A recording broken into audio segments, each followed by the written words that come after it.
നമസ്കാരം, പ്രൈം ന്യൂസിലേക്ക് സ്വാഗതം. കിടങ്ങൂരിൽ കിടപ്പ് രോഗിയായ ഭാര്യയെ ഭർത്താവ് കൊലപ്പെടുത്തി. കിടങ്ങൂർ സൗത്ത് സ്വദേശി രമണിയാണ് മരിച്ചത്. 70 വയസ്സുണ്ട്. ഭർത്താവ് സോമനെ പോലീസ് കസ്റ്റഡിയിലെടുത്തു. കഴുത്ത് ഞെരിച്ചാണ് രമണിയെ കൊലപ്പെടുത്തിയത്.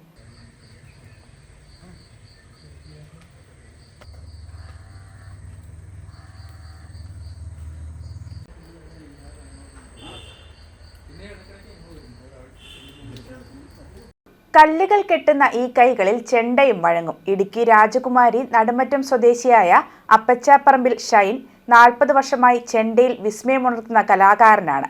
ഉപജീവനമാർഗമാകട്ടെ കൽപ്പണി ഉൾപ്പെടെയുള്ള കെട്ടിട നിർമ്മാണ ജോലികൾ.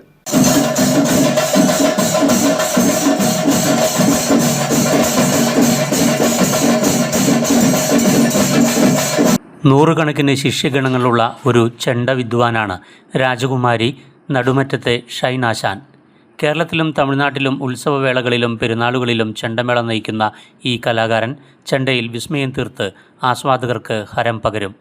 രാജാഘാട്ടിലെ ശ്രുതിലയ കലാസമിതി എന്ന ട്രൂപ്പും ഇദ്ദേഹത്തിനുണ്ട്. രാജകുമാരി പഞ്ചായത്തിലെ നടുമറ്റ എന്ന സ്ഥലത്താണ് ഞാൻ താമസിക്കുന്നത്. 40 വർഷത്തോളമായി ചെണ്ടമേളവും 26 വർഷമായി മേസ്തിരിപ്പണിയും ഒരുമിച്ച് കൊണ്ടുപോയി നടക്കുകയാണ് ഞാൻ. ജീവിതത്തിൻ്റെ ഒരുപാട് ബുദ്ധിമുട്ടുകൾ അനുഭവിച്ച് ഇപ്പോഴും ചെറുപ്പകാലങ്ങളിലും ഒരുപാട് ബുദ്ധിമുട്ടുകൾ അനുഭവിച്ച് വളർന്നൊരു മനുഷ്യനാണ് ഞാൻ. കലയും ഈ ഉപജീവന മാർഗമായ മേസ്തിരിപ്പണി ഒരുമിച്ച് കൊണ്ടുപോയി നടക്കുന്നു. ഞാൻ ഏകദേശം ഇപ്പോൾ 100 ശിഷ്യന്മാരടുത്ത് എൻ്റെ കൂടെ വർക്ക് ചെയ്യുന്നുണ്ട്. 20 വർഷമായി സ്വന്തം ടീമായിട്ട്. എൻ്റെ ടീമിൻ്റെ പേര് ശ്രുതിലയ കലാസമിതി രാജാക്കാടാണ്. ഒരുപാട് ക്ഷേത്രങ്ങളിലും ഒരുപാട് പള്ളികളിലും സീസൺ സമയമായി കഴിയുമ്പോൾ ഇഷ്ടംപോലെ പ്രോഗ്രാമുണ്ട്. ഷൈനാശാൻ്റെ ഉപജീവനമാർഗം മേസ്തിരി ജോലിയാണ്. കെട്ടിട നിർമ്മാണ ജോലികളിൽ 4 നൂറ്റാണ്ട് കാലമായി മുഴുകുന്നു. കലയും അധ്വാനവും ഒരുമിച്ച് കൊണ്ടുപോകുന്ന ഇദ്ദേഹത്തിന് ഏറെ കഷ്ടപ്പാടുകൾ നിറഞ്ഞ ഒരു ഭൂതകാലമുണ്ടായിരുന്നു. പരമ്പരാഗത കലാകുടുംബത്തിലായിരുന്നു ജനനം. ബാല്യത്തിൽ തന്നെ ചെണ്ട അഭ്യസിച്ചു. 40 വർഷമായി ഈ രംഗത്തുണ്ട്. ഉത്സവ പെരുന്നാൾ സീസൺ കാലങ്ങളിൽ ചെണ്ടമേളത്തിന് പോകാറുണ്ടെങ്കിലും ഉപജീവനത്തിനായി തിരഞ്ഞെടുത്ത തൊഴിലാണ് മേസ്തിരി ജോലി.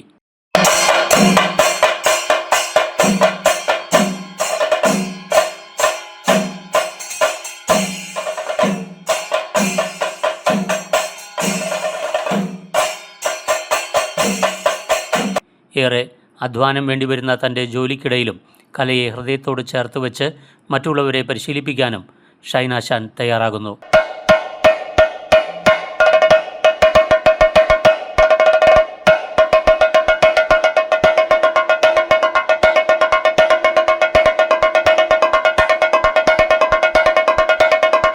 ഭാര്യയും 2 മക്കളും അടങ്ങുന്നതാണ് ഇദ്ദേഹത്തിൻ്റെ കുടുംബം.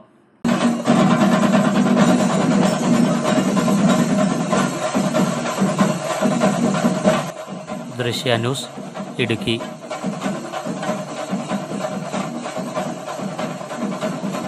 പ്രസിദ്ധ തീർത്ഥാടന കേന്ദ്രമായ പാലാ കീഴതടിയൂർ പള്ളിയിൽ വിശുദ്ധ യൂദാസ്ലീഹായുടെ നൊവേന തിരുനാളിന് ഒക്ടോബർ 19 ഞായറാഴ്ച കൊടിയേറും. ഒക്ടോബർ 28 പ്രധാന തിരുനാൾ. 19 രാവിലെ 9:45 റവറന്റ് ഡോക്ടർ ജോസ് കാക്കല്ലിൽ കൊടിയേറ്റ് നിർവഹിക്കും. തുടർന്ന് വിശുദ്ധ കുർബാന നടക്കും. 19 മുതൽ എല്ലാ തിരുനാൾ ദിവസവും രാവിലെ 5:30, 7, 10, 12, ഉച്ചകഴിഞ്ഞ് 3, 5, രാത്രി 7 എന്നീ സമയങ്ങളിൽ വിശുദ്ധ കുർബാനയും നൊവേനയും ഉണ്ടായിരിക്കും. വൈകുന്നേരം 6:30 ദേവാലയത്തിൽ ജപമാലയും നടക്കും. ഒക്ടോബർ 26 രാവിലെ 9:30 തിരുസ്വരൂപ പ്രതിഷ്ഠ മാർ ജോസഫ് കല്ലറങ്ങാട്ട് നിർവഹിക്കും. 27 വൈകുന്നേരം 4:30 പ്രസുദേന്തി സമർപ്പണം, 6:30 ജപമാല പ്രദക്ഷിണം എന്നിവ നടക്കും.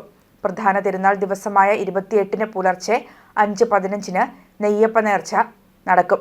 10 മാർ ജോസഫ് കല്ലറങ്ങാട്ട് വിശുദ്ധ കുർബാന അർപ്പിച്ച് സന്ദേശം നൽകും. ഉച്ചയ്ക്ക് 12 ആയിരങ്ങൾ പങ്കെടുക്കുന്ന തിരുനാൾ പ്രദക്ഷിണവും നടക്കും.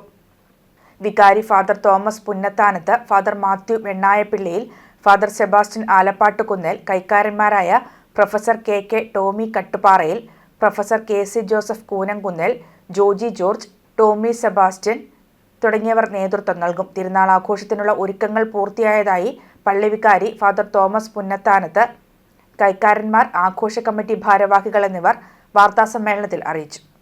തീർത്ഥാടന കേന്ദ്രമായ പാല കിഴതടിയൂർ പള്ളിയിലെ വിശുദ്ധ യൂദാസ്ലീഹായുടെ നൊവേന തിരുനാൾ ഒക്ടോബർ 19-ാം തീയതി ഞായറാഴ്ച മുതൽ 28-ാം തീയതി ചൊവ്വാഴ്ച വരെ നടത്തപ്പെടുകയാണ്. കേരളത്തിന് തന്നെ അറിയപ്പെടുന്ന തീർത്ഥാടന കേന്ദ്രങ്ങളിൽ ഒന്നാണല്ലോ കിഴതടിയൂര് യൂദാസ്ലീഹായുടെ തീർത്ഥാടന കേന്ദ്രം. ഒക്ടോബർ 19-ാം തീയതി രാവിലെ 9:45 കൊടിയേറ്റോടുകൂടി തിരുനാൾ ആരംഭിക്കുകയാണ്. തിയേറ്ററുകളുടെ വികാരിയച്ഛൻ ജോസ് കാക്കിലച്ചൻ കൊടിയേറ്റ് കർമ്മം നിർവഹിക്കുന്നു. 26-ാം തീയതി ഞായറാഴ്ച രാവിലെ 9:30 തിരുസ്വരൂപ പ്രതിഷ്ഠ പാലാരൂപതയുടെ മുൻ മെത്രാൻ മാർ ജോസഫ് പള്ളിക്കാവർ പിതാവ് നിർവഹിക്കും. 27-ാം തീയതി തിങ്കളാഴ്ച വൈകിട്ട് 4:30 പ്രസിദ്ധേന്തിമാരുടെ സമർപ്പണ പ്രാർത്ഥന നടത്തുന്നു. മോൺസിഞ്ഞോർ സെബാസ്റ്റ്യൻ വേത്താനത്തച്ഛൻ അതിനെ തുടർന്ന് കുർബാന അർപ്പിച്ച് പ്രാർത്ഥിക്കുന്നു. പ്രധാന തിരുനാൾ ദിനമായ 28-ാം പ്രസിദ്ധമായ ഒരു തീർത്ഥാടന കേന്ദ്രമാണല്ലോ കിഴതടിയൂര്. നമുക്കറിയാം, നാടിന്റെ നാനാ ഭാഗങ്ങളിൽ നിന്നും ഭക്തജനങ്ങൾ കിഴതടിയൂർ പള്ളിയിലേക്ക് 10 ദിവസങ്ങളിലായിട്ട് എത്തിച്ചേരുന്നു.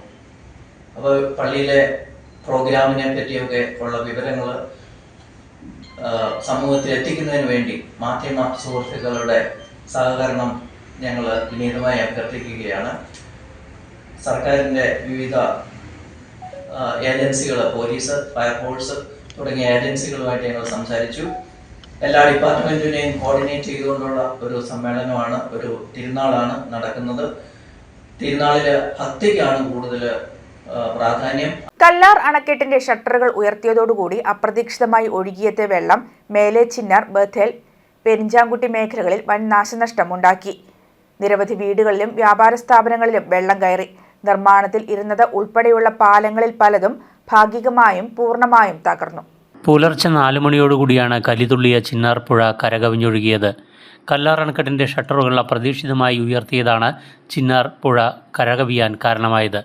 പദ്ധതി പ്രദേശത്ത് ഉരുൾപൊട്ടിയതാണ് കല്ലാറിൽ ജലനിരപ്പ് ഉയരുവാൻ കാരണമായത്. പുലർച്ചെയോടെ കലിതുള്ളിയൊഴുകിയ ചിന്നാർ പുഴ കരകവിഞ്ഞതോടുകൂടി കല്ലാർ മുക്ക്, മേലെ ചിന്നാർ, ബഥേൽ ഉൾപ്പെടെ പ്രദേശങ്ങളിൽ വ്യാപകമായി വീടുകളിലും വ്യാപാര സ്ഥാപനങ്ങളിലും വെള്ളം കയറി. അപ്രതീക്ഷിതമായതിനാൽ പ്രാണരക്ഷാർത്ഥം ഓടി രക്ഷപ്പെടുവാൻ മാത്രമാണ് ജനങ്ങൾക്ക് കഴിഞ്ഞത്. വീടുകളിലെ ഉപകരണങ്ങൾ അത്രയും ഒഴുകിപ്പോയി. മേലെ ചിന്നാർ, ബഥേൽ, കുരിശുപള്ളിപ്പടി മേഖലകളിലെ നിരവധി പാലങ്ങൾ ഒലിച്ചുപോയതോടുകൂടി നെടുങ്കണ്ടം, ബാത്തിക്കുടി പഞ്ചായത്തുകൾ തമ്മിലുള്ള ഗതാഗത ബന്ധം താറുമാറായി. മേലെ ചിന്നാർ മഠമ്പടിയിൽ നിർമ്മാണത്തിലിരിക്കുന്ന KM മാണി ഇറിഗേഷൻ പദ്ധതിക്കും വൻ നാശനഷ്ടമുണ്ടായി. നിർമ്മാണത്തിനായി എത്തിച്ച JCB, Itachi, concrete mixer machine ഉൾപ്പെടെ മലവെള്ളത്തിൽപ്പെട്ടു. പുഴയോരങ്ങളിൽ കർഷകർ സ്ഥാപിച്ചിരുന്ന മോട്ടോറുകളും അനുബന്ധ പമ്പുകളുമെല്ലാം ഒഴുകിപ്പോയി. അക്ഷരാർത്ഥത്തിൽ 2018 പ്രളയത്തിന് ശേഷം ഇതാദ്യമായാണ് മേഖലയിൽ ഇത്രയും നാശനഷ്ടങ്ങളുണ്ടായത്. മേഖലയിൽ ജലനിരപ്പ് താഴാത്ത സാഹചര്യം തുടർന്നാൽ ദുരിതാശ്വാസ ക്യാമ്പുകൾ തുറക്കുമെന്ന് ബാത്തിക്കുടി പഞ്ചായത്ത് പ്രസിഡന്റ് ജോസ്മി ജോർജ് പറഞ്ഞു. ദുരിതാശ്വാസ ക്യാമ്പിലേക്ക് നിലവിൽ മാറ്റിയിട്ടില്ല. കാരണം അതിനുള്ള അവസരം വരുന്നതിന് മുന്നേ തന്നെ ആളുകളെ, ചില വീടുകളിൽ നിന്ന് ആളുകളെ മാറ്റിയപ്പോൾ തന്നെ വീടുകൾക്കുള്ളിൽ വെള്ളം കയറി അവരുടെ വീട്ടുപകരണങ്ങൾ ഉൾപ്പെടെ, വസ്ത്രങ്ങൾ ഉൾപ്പെടെ നശിച്ചു പോയിട്ടുണ്ട്. ദുരിതബാധിത മേഖലകളിൽ ഉടുമ്പൻചോല MLA MM മണിയും സന്ദർശനം നടത്തി. ദൃശ്യന്യൂസ്, ഇടുക്കി. വൈക്കം കച്ചേരിക്കവലിൽ മൊബൈൽ ഷോപ്പിൽ നിന്നും പ്രമുഖ കമ്പനികളുടെ 17 ഫോണുകൾ മോഷണം നടത്തിയ സംഭവത്തിൽ 4-അംഗ സംഘത്തെ പോലീസ് പിടികൂടി. വൈക്കം തോട്ടകം പടിഞ്ഞാറെ പീടിക അഭിനേശൻ, തോട്ടകം ഇണ്ടന്തുരുത്തിൽ ആദർശ് അഭിലാഷ്, ചേർത്തല പള്ളിപ്പുറം തമ്പുരാൻ സേതു, കടുത്തുരുത്തി മാന്നാർ പുഴയ്ക്കൽ ജോസ് നിവാസിൽ മാർക്കോസ് എന്നിവരാണ് പിടിയിലായത്. വൈക്കം കച്ചേരിക്കവലയിൽ വൈക്കം സ്വദേശിയായ അഭിലാഷിന്റെ ഉടമസ്ഥതയിലുള്ള AJ കമ്മ്യൂണിക്കേഷൻ എന്ന സ്ഥാപനത്തിൽ നിന്നും വ്യാഴാഴ്ച പുലർച്ചെ 3 മണിയോടെയാണ് മോഷണം നടത്തിയത്. വൈക്കം പോലീസ് സ്ഥലത്തെത്തി പരിശോധന നടത്തി കേസ് രജിസ്റ്റർ ചെയ്ത് അന്വേഷണം നടത്തുന്നതിനിടെ പ്രതികളെന്ന് സംശയിക്കുന്ന ഇവരെ എറണാകുളം സെൻട്രൽ സ്റ്റേഷനിലെ പോലീസ് പിടികൂടുകയായിരുന്നു. മോഷ്ടാക്കൾ വൈക്കത്ത് മോഷണം നടത്തുന്നതിന് മുൻപ് ചെമ്പ് കാട്ടിക്കുന്നിലുള്ള മറ്റൊരു മൊബൈൽ ഷോപ്പിലും മോഷണശ്രമം നടത്തിയിരുന്നു.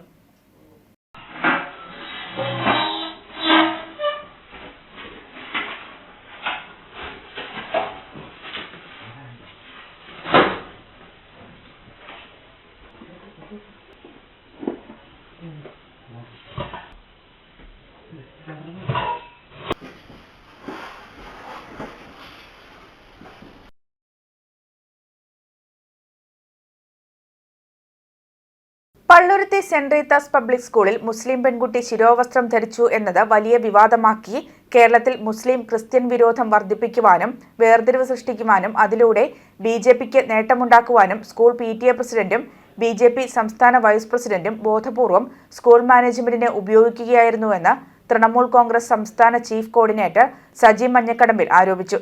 നാനാജാതി മതസ്ഥർ ഒരുമയോടെ ജീവിക്കുന്ന നാടിന്റെ മതമൈത്രി നിലനിർത്തുവാൻ എല്ലാവരും ബാധ്യസ്ഥരാണെന്നും സജി പറഞ്ഞു. തൃണമൂൽ കോൺഗ്രസ് പൂഞ്ഞാർ നിയോജക മണ്ഡലം കമ്മിറ്റി ഓഫീസ് ഈരാറ്റുപേട്ടയിൽ ഉദ്ഘാടനം ചെയ്ത് സംസാരിക്കുകയായിരുന്നു അദ്ദേഹം. തൃണമൂൽ കോൺഗ്രസ് പൂഞ്ഞാർ നിയോജക മണ്ഡലം പ്രസിഡന്റ് നൌഷാദ് കീഴേടം അധ്യക്ഷത വഹിച്ചു. കോട്ടയം ജില്ലാ പ്രസിഡന്റ് ഗണേഷ് ഏറ്റുമാനൂർ മുഖ്യപ്രസംഗം നടത്തി. Professor Balu G Vellikkara, MM Khalid, Ansari Erattupetta, Noby Jose തുടങ്ങിയവർ പ്രസംഗിച്ചു. സംസ്ഥാനത്ത് ഏറ്റവും പ്രധാനമായി ഇപ്പോൾ ഒരു വിവാദം ഉണ്ടായിരിക്കുന്നു. പള്ളുരുത്തി സെന്റ് റീത്താസ് പബ്ലിക് സ്കൂളുമായി ബന്ധപ്പെട്ടാണ് വിവാദമുണ്ടായത്.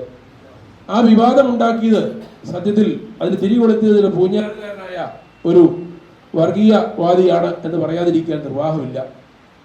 ഞാൻ ഓർക്കുന്നു, ഈ പള്ളുരുത്തി സെന്റ് റീത്താസ് പബ്ലിക് സ്കൂളിൽ ഞാൻ നേരത്തെ ഒരു പ്രാവശ്യം സന്ദർശിച്ചിട്ടുണ്ട്. അന്ന് അവിടുത്തെ PTA പ്രസിഡന്റ് ആയിരുന്നയാൾ എന്നോടൊപ്പം കേരള കോൺഗ്രസിൽ പ്രവർത്തിച്ചതാണ്. അദ്ദേഹം എന്നോട് പറഞ്ഞു, അവിടെ സിസ്റ്റേഴ്സിനെ ചില മുസ്ലിം സംഘടനക്കാർ ആക്രമിച്ചു, ആ സിസ്റ്റേഴ്സിന് പരിക്ക് പറ്റി. എന്താ കാര്യം? അവിടെ പള്ളുരുത്തി സെന്റ് റീത്താസ് പബ്ലിക് സ്കൂള് ആ റോഡിൻ്റെ പേര് മാറ്റണമെന്ന് പറഞ്ഞുകൊണ്ട് ചില ആളുകൾ, ചില മുസ്ലിം സംഘടനകൾ എന്നാണ് പറഞ്ഞത്, അവിടെ പ്രശ്നമുണ്ടാക്കുന്നു. അപ്പം ഞാൻ ഏതായാലും ഒന്ന് പരിശോധിക്കാൻ അവിടെ ചെന്നു. അവിടെ ചെന്നപ്പോൾ ഒരു മുസ്ലിം സംഘടനയും ആയിരുന്നില്ല. CPM-ന്റെ വാർഡ് കൗൺസിലറുടെ നേതൃത്വത്തിലാണ് പള്ളുരുത്തി സെന്റ് റീത്താസ് പബ്ലിക് സ്കൂളിൻ്റെ പേര് 38 വർഷമായി ആ സ്കൂളിൻ്റെ പേരാണ് ആ റോഡിനിട്ടിരുന്നത്. 40 വർഷം മുമ്പ് കല്ലിച്ചിറ റോഡ് എന്നാണ് ആ സ്കൂളിൻ്റെ പേരുണ്ടായിരുന്നത്. ആ കല്ലിച്ചിറ റോഡ് എന്നുള്ള പേര് പുനഃസ്ഥാപിക്കണമെന്ന് ആവശ്യപ്പെട്ടുകൊണ്ട് വാർഡ് കൗൺസിലറുടെ നേതൃത്വത്തിൽ എറണാകുളം കോർപ്പറേഷനിൽ സമ്മർദ്ദം ചെലുത്തുകയും കോർപ്പറേഷനിൽ LDF-ന്റെ ഭൂരിപക്ഷമുള്ള കോർപ്പറേഷനാണ്. അവിടെ നിന്നും ആ റോഡിന്റെ പേര് വീണ്ടും കല്ലിച്ചിറ റോഡാക്കണമെന്ന് തീരുമാനമെടുക്കുകയും അതിനുശേഷം ആ വാർഡ് കൗൺസിലറുടെ നേതൃത്വത്തിൽ ആ ബോർഡ് നീക്കം ചെയ്യാൻ അവിടെ ചെന്നപ്പോൾ അവിടുത്തെ സിസ്റ്റേഴ്സ് അടക്കമുള്ള ആളുകൾ പറഞ്ഞു, ഇത് കോടതിയിൽ കേസിൽ പോയി, ഇത് കോടതിയിൽ നിൽക്കുന്ന കേസാണ്, ഇത് മാറ്റാൻ പാടില്ല എന്ന് നിങ്ങൾ നോക്കണം. 40 വർഷമായി 36ാമത് ഇടുക്കി റവന്യൂ ജില്ലാ സ്കൂൾ കലോത്സവത്തിന് മുരിക്കാശ്ശേരി വേദിയാകും. സെന്റ് മേരീസ് ഹയർ സെക്കൻഡറി സ്കൂളാണ് ആതിഥേയത്വം വഹിക്കുന്നത്. കലോത്സവം നടക്കുന്ന സ്കൂളിൽ സംസ്ഥാന ജലവിഭവ വകുപ്പ് മന്ത്രി റോഷി അഗസ്റ്റിൻ സന്ദർശനം നടത്തി സൗകര്യങ്ങൾ വിലയിരുത്തി. 36ാമത് ഇടുക്കി റവന്യൂ ജില്ലാ സ്കൂൾ കലോത്സവത്തിനാണ് മുരിക്കാശ്ശേരി വേദിയാകുന്നത്. സെന്റ് മേരീസ് ഹയർ സെക്കൻഡറി സ്കൂളിലെ വിവിധ വേദികളിലായാണ് മത്സരം നടക്കുക. നവംബർ 17 മുതൽ 21 വരെയാണ് മത്സരങ്ങൾ. 300 ഇനങ്ങളിലായി 6000-ഓളം പ്രതിഭകൾ മാറ്റുരയ്ക്കുന്ന കലാമാമാങ്കത്തിൻ്റെ വിജയത്തിനായി വിപുലമായ സംഘാടക സമിതി രൂപീകരണം ഈ മാസം 28-ന് രാവിലെ 11-ന് സ്കൂളിൽ നടക്കും. റവന്യൂ ജില്ലാ സ്കൂൾ കലോത്സവത്തിന് ആതിഥേയത്വം വഹിക്കുന്ന സെന്റ് മേരീസ് ഹയർ സെക്കൻഡറി സ്കൂളിൽ സംസ്ഥാന ജലവിഭവ വകുപ്പ് മന്ത്രി റോഷി അഗസ്റ്റിൻ സന്ദർശനം നടത്തി സൗകര്യങ്ങൾ വിലയിരുത്തി. റവന്യൂ ജില്ലാ കലോത്സവത്തിന് മുരിക്കാശ്ശേരി സെന്റ് മേരീസ് ഹയർ സെക്കൻഡറി സ്കൂള് ആതിഥേയത്വം വഹിക്കുക. നമ്മുടെ ജില്ലയിലെ റവന്യൂ ജില്ലാ കലോത്സവം പങ്കെടുക്കുന്ന കുട്ടികളുടെ പങ്കാളിത്തം കൊണ്ടും 300-ലധികം ഐറ്റങ്ങളിലായി നടക്കുന്ന മത്സരം കൊണ്ടും ഏറെ ശ്രദ്ധിക്കുന്നു എന്നുള്ളത് വലിയ അഭിമാനത്തോടു കൂടിയാണ് കാണാൻ കഴിയുന്നത്. 6000-ലധികം പിള്ളേർ പങ്കെടുക്കുന്ന വലിയൊരു മാമാങ്കമാണ്. സംസ്ഥാന സ്കൂൾ കലോത്സവത്തിൻ്റെ ഒരുക്കമാണ്. എത്ര മിടുക്കരായ കുട്ടികളെ മത്സരിച്ച് ഉപജില്ലാ കലോത്സവത്തിലെല്ലാം ജയിച്ച് റവന്യൂ ജില്ലാ കലോത്സവത്തിലേക്ക് വരുമ്പോൾ ഇവിടെ ഉണ്ടാകുന്ന അന്നത്തെ സാഹചര്യത്തെക്കുറിച്ച് മുൻകൂട്ടി കാണാൻ തന്നെ നമുക്ക് കഴിയും. മുരിക്കാശ്ശേരിയും പരിസര പ്രദേശവും മാത്രമല്ല, ഹൈറേഞ്ചിൻ്റെ വിവിധ പ്രദേശങ്ങളിൽ വലിയ തോതിലുള്ള മാറ്റങ്ങളും അതോടൊപ്പം കുട്ടികൾക്ക് അടിസ്ഥാനപരമായി ഉണ്ടാകേണ്ട സൗകര്യങ്ങളെക്കുറിച്ചിട്ടുള്ള ആലോചനകളൊക്കെ ഇപ്പോൾ തന്നെ ആലോചിച്ചു കഴിഞ്ഞു. സ്കൂൾ അധികൃതരാണെങ്കിൽ സ്കൂൾ മാനേജ്മെൻറ്റും സ്കൂൾ അതിനാവശ്യമായ നടപടികളുടെ ഒരുക്കമായി ഗ്രൗണ്ടും അനുബന്ധ സൗകര്യങ്ങളൊക്കെ ക്രമപ്പെടുത്തുന്നതിനുള്ള കാര്യങ്ങളാണ് കാണാൻ കഴിയുന്നത്. കലോത്സവത്തിൻ്റെ സുഗമമായ നടത്തിപ്പിനായുള്ള അടിസ്ഥാന സൗകര്യങ്ങൾ താമസം കൂടാതെ ഒരുക്കുമെന്ന് school manager father Sebastian Vadakkel, principal Sibichan Thomas, headmaster Jijimol Abraham എന്നിവർ മന്ത്രിക്ക് ഉറപ്പ് നൽകി. ദൃശ്യ ന്യൂസ് ഇടുക്കി. കല്ലറ ഗ്രാമപഞ്ചായത്തിലെ വികസന സദസ് ഗ്രാമപഞ്ചായത്ത് കമ്മ്യൂണിറ്റി ഹാളിൽ നടന്നു. ഗ്രാമപഞ്ചായത്ത് പ്രസിഡന്റ് ജോണി തോട്ടുങ്കലിന്റെ അധ്യക്ഷതയിൽ വൈക്കം MLA CK ആശ ഉദ്ഘാടനം ചെയ്തു. Block panchayat president Johnson Kottukappally മുഖ്യപ്രഭാഷണം നിർവഹിച്ചു. ജില്ലാ പഞ്ചായത്ത് വൈസ് പ്രസിഡന്റ് ജോസ് പുത്തൻകാല, ഗ്രാമപഞ്ചായത്ത് വൈസ് പ്രസിഡന്റ് അമ്പിളി മനോജ്, ജില്ലാ പഞ്ചായത്ത് അംഗം ഹൈമി ബോബി, ബ്ലോക്ക് പഞ്ചായത്ത് അംഗങ്ങളായ PV സുനിൽ, ജിഷ രാജപ്പൻ നായർ, ഗ്രാമപഞ്ചായത്ത് അംഗങ്ങളായ VK ശശികുമാർ, മിനി ജോസ്, ജോയി കൊട്ടായിൽ, ലീല ബേബി, അരവിന്ദ് ശങ്കർ, രാഷ്ട്രീയ പാർട്ടി പ്രതിനിധികൾ തുടങ്ങിയവർ പങ്കെടുത്തു. അതുപോലെ കേരള സർക്കാരിൻ്റെ വികസന പ്രവർത്തനങ്ങൾ എന്തൊക്കെയാണ്, ഇനി ചെയ്യാനുള്ളത് എന്തൊക്കെയാണ്, ചെയ്തിരിക്കുന്നത് എന്തൊക്കെയാണെന്നുള്ള കാര്യങ്ങളെപ്പറ്റി എല്ലാം വിശദമായി ലെജിസ്ലേറ്റീവ് അസംബ്ലി മെമ്പറും MLAയുമായ ശ്രീമതി CK ആശ ഇടുക്കി കഞ്ഞിക്കുഴി ഗ്രാമപഞ്ചായത്തിൽ വികസന സദസ്സ് സംഘടിപ്പിച്ചു. കഞ്ഞിക്കുഴി അപ്പോസ് ഹാളിൽ നടന്ന പരിപാടി കഞ്ഞിക്കുഴി ഗ്രാമപഞ്ചായത്ത് മെമ്പർ ബേബി ഐക്കര ഉദ്ഘാടനം ചെയ്തു. പഞ്ചായത്തിന്റെ വികസന നേട്ടങ്ങൾ വിലയിരുത്തുവാൻ ചേർന്ന സദസ്സിൽ നിന്നും ഭരണകക്ഷിയായ UDF വിട്ടുനിന്നു. ആരോഗ്യ വിദ്യാഭ്യാസ standing committee chairman Pradeep MM അധ്യക്ഷത വഹിച്ചു. ഗ്രാമപഞ്ചായത്തിൽ നടത്തിയ വികസന നേട്ടങ്ങളുടെ progress report panchayat assistant secretary Aniljith അവതരിപ്പിച്ചു. മരിയാപുരം ഗ്രാമപഞ്ചായത്ത് HC രാജേഷ് സർക്കാരിന്റെ വികസന പ്രവർത്തനങ്ങളുടെ റിപ്പോർട്ട് അവതരിപ്പിച്ചു. ആശംസ അറിയിച്ച് ഗ്രാമപഞ്ചായത്ത് മെമ്പർമാരായ പുഷ്പ ഗോപി, ജിഷ സുരേന്ദ്രൻ, ശ്രീജ അശോകൻ, ടിൻസി തോമസ് എന്നിവർ സംസാരിച്ചു. എന്നാൽ UDF ഭരിക്കുന്ന പഞ്ചായത്തിൽ ഭരണസമിതി അംഗങ്ങൾ വിട്ടുനിന്നത് സർക്കാരിന്റെ വികസന പ്രവർത്തനങ്ങളെ അട്ടിമറിക്കുവാനുള്ള നീക്കമാണെന്ന് പ്രതിപക്ഷ മെമ്പർമാർ ആരോപിച്ചു. രാഷ്ട്രീയ സാമൂഹ്യ രംഗങ്ങളിലെ നിരവധി ആളുകളും പരിപാടിയിൽ പങ്കെടുത്തു.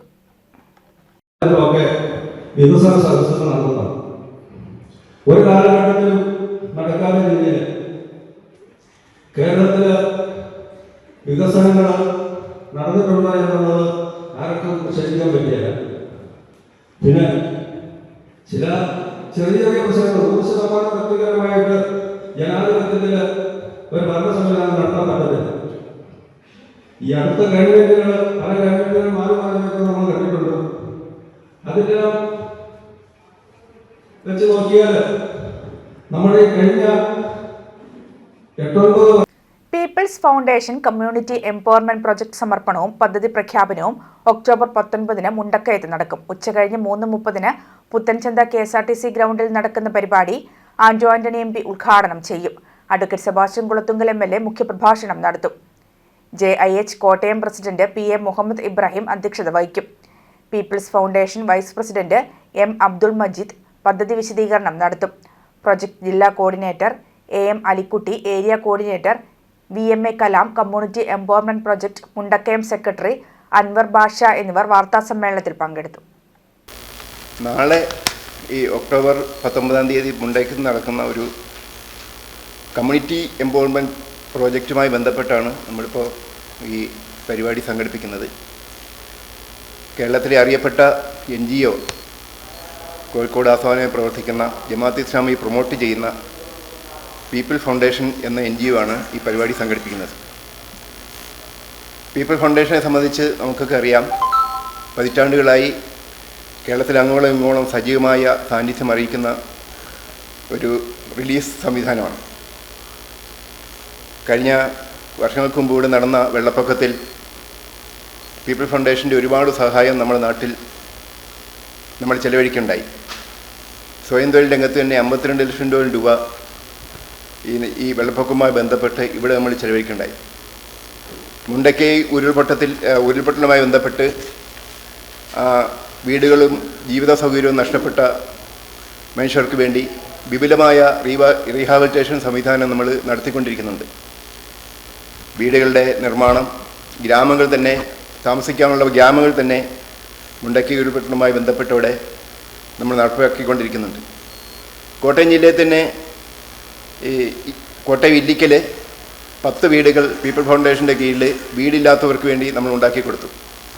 ഈ മാസം തന്നെ ഏറ്റുമാനൂർ 5 വീടുകളുടെ താക്കോൽ ദാനം പീപ്പിൾ ഫൗണ്ടേഷന് കീഴിൽ നടത്തുകയുണ്ടായി. പീപ്പിൾസ് ഫൗണ്ടേഷൻ നല്ല പ്രവർത്തനങ്ങൾ ആരംഭിച്ചു കഴിഞ്ഞിട്ടുണ്ട്. നിലവിൽ അവിടെ ഒരു സ്ത്രീകളുടെ ഉന്നമനത്തിന് വേണ്ടി പ്രത്യേകം ഒരു യൂണിറ്റുകൾ തുടങ്ങാനും ടൈലറിങ് സംവിധാനങ്ങളൊക്കെ തുടങ്ങാനുള്ള പദ്ധതികൾ ആവിഷ്കരിച്ചുകൊണ്ടിരിക്കുന്നുണ്ട്. അതുപോലെ തന്നെ അവിടുത്തെ വിദ്യാർത്ഥികളെയും കുട്ടികളെ ചെറുപ്പക്കാരായിട്ടുള്ള ആളുകളെയും സംഘടിപ്പിച്ചുകൊണ്ട് അവർക്ക് കൂടുതൽ ദിശാബോധം നൽകിക്കൊണ്ടുള്ള പ്രവർത്തനങ്ങൾ ആസൂത്രണം ചെയ്യാൻ വേണ്ടിയുള്ള തയ്യാറെടുപ്പുകൾ നടത്തിക്കൊണ്ടിരിക്കുകയാണ്. അതിൻ്റെയൊക്കെ മുന്നോടിയായിക്കൊണ്ടാണ് ഈ ഒരു പദ്ധതി പ്രഖ്യാപിക്കുന്നത്. നമുക്കറിയാം, ധാരാളം ഇടത് വലത് സർക്കാരുകൾ കടന്നുപോയെങ്കിലും അവിടെ ഡെവലപ്പ് ചെയ്യാൻ പറ്റിയ ഒരു സൗകര്യമില്ലാത്തത് പുത്തഞ്ഞിത്ത നിവാസികൾ അനുഭവിക്കുന്ന ഒരു യാഥാർത്ഥ്യമാണ്. ഇന്ത്യയുടെ തന്നെ ഏറ്റവും പ്രമുഖമായ ഒരു NGO ആണ്. അത് ഏകദേശം 2010 മുതൽ ഇന്ത്യയിൽ പ്രവർത്തിച്ചു വരുന്നുണ്ട്. ഇന്ത്യയുടെ വിവിധ സംസ്ഥാനങ്ങളിൽ പിന്നോക്കം നിൽക്കുന്ന പല ഗ്രാമങ്ങളെ ഏറ്റെടുത്തുകൊണ്ട് അവയെ സാമ്പത്തികമായിട്ടും സാമൂഹ്യമായിട്ടും സാംസ്കാരികപരമായിട്ടും വിദ്യാഭ്യാസപരമായിട്ടും ഉയർത്തിക്കൊണ്ടുവരിക എന്ന ലക്ഷ്യത്തോടെ പ്രവർത്തിക്കുന്ന NGO ആണിത്. കേരളത്തിലെ മിക്ക എല്ലാ ജില്ലകളിലും ഒരു ഭാഗം ഒരു വാർഡ് തിരഞ്ഞെടുത്തുകൊണ്ട് ഈ പ്രവർത്തനം നടന്നു വരുന്നുണ്ട്. ഈ കോട്ടയം ജില്ലയിൽ പ്രൈം ന്യൂസ് പൂർണ്ണമാകുന്നു. നമസ്കാരം.